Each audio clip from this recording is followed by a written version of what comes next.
Hello and good day. My name is Professor John, Professor John Houston Sanford II.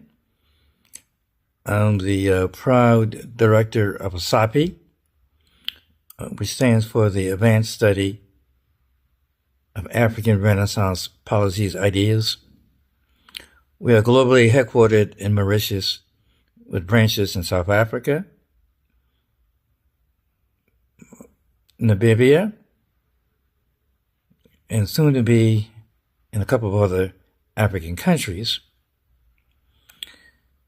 Since February 12th, 2025, last month, we've been beginning on a journey in regards to national conversations, in regards to the horrible legacy of slavery, also the legacy of abolition,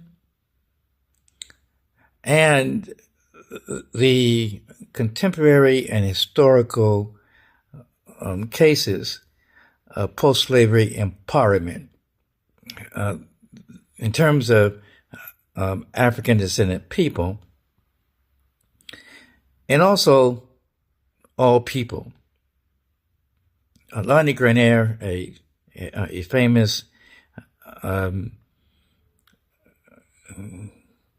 racism in law professor who passed away a couple of years ago, a Harvard professor, once said that the key indicator of the health of America is in the treatment of its black people. She said this in a book entitled The Canary in the Mine. We know that in terms of mining, there would be a tradition of having a canary fly down the mine. If the canary did not come back and was poisoned, in other words, the miners would not go down into the shaft. And in the same vein, sociologically speaking, the treatment of black people is really a key indicator of the health of America and the health of other societies built on the legacy of African slavery. Rather, it's Brazil, United States, Mauritius, the various Caribbean countries, etc., etc. And so it's important for us to have these conversations. We're going to be having them every month, usually on third Wednesdays from 5 to 7 p.m. Mauritius time, or what we call Gulf time or Dubai time. And so we're centered in Mauritius.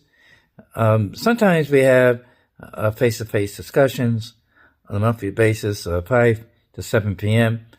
on Thursday, Wednesdays.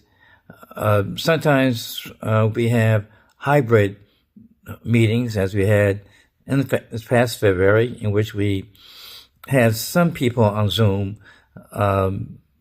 We had a session at the Mahatma Gandhi Institute, so we had a live audience. And other times we just have online activities. And this month, which represents our second session of the National Conversations, we're going to be featuring the YouTube speeches of two remarkable African American men that we're hoping will join us sometime soon, either online or hybrid or face-to-face, to tell their life stories. It's very important to listen to these presentations and to Google the life stories of these two African American men in civil society. because they really represent something that's very important, and that is the declining values about black men in the United States and around the world, especially in African diaspora countries. Black men have always had it quite tough because we are seen as competitive as competitors to white men and to other ethnic men in powerful positions. Our dropout rates in high school are really quite dismal.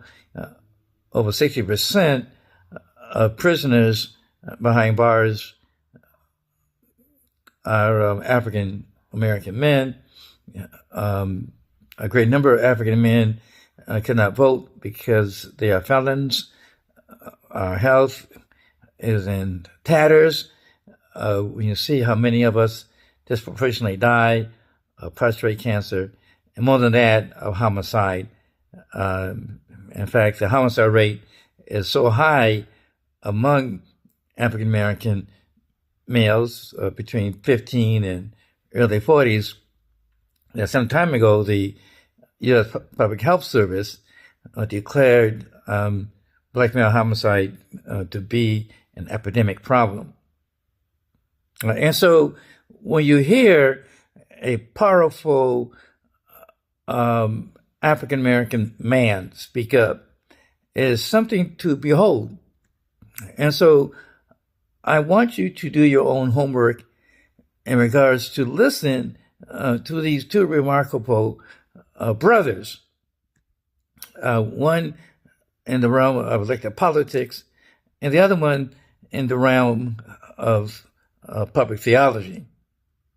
And they are in remarkable places for black people, especially for black men. Representative Al Green is a congressman elected from a district in the state of Texas. And anybody who knows anything about Texas, it's a southern state, to make it that far as a African American, especially a man, is something to behold. Bishop William Barber, who I happen to know slightly, I invited him to come to Indiana when I was a professor at Indiana University, is really the foremost public theologian of African descent in the United States, who holds a very distinguished position at Yale University.